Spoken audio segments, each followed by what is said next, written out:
Media, the Syrian President Assad said that he's ready for political dialogue for the sake of defeating terrorism.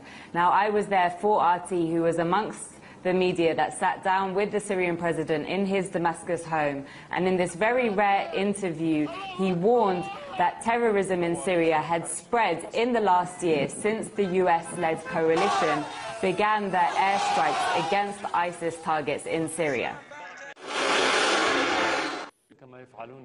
Since this coalition started to operate, ISIS has expanded.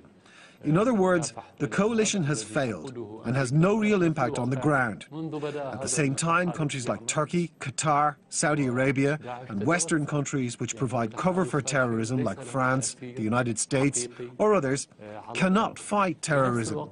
You cannot be with and against terrorism at the same time. President Assad was also asked if there's any indirect coordination between the Syrian government and the US-led coalition, given that both forces are fighting ISIS in the same part of Syria.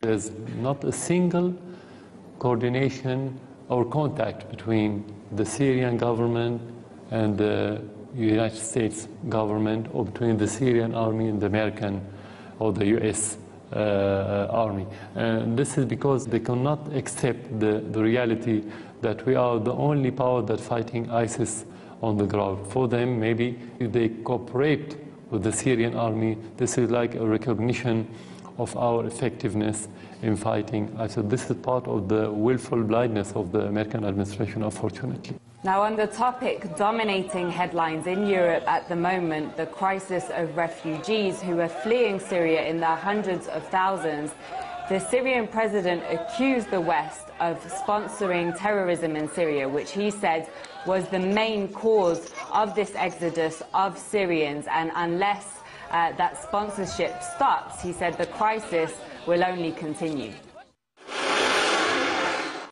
The Western dealing and the Western propaganda recently, during the last week, mainly during the last week, regardless of the accusation that those refugees are fleeing the Syrian government, what they call it regime, of course, actually it's like the West now is crying on the refugees with one eye and aiming at them with the machine gun with the second one.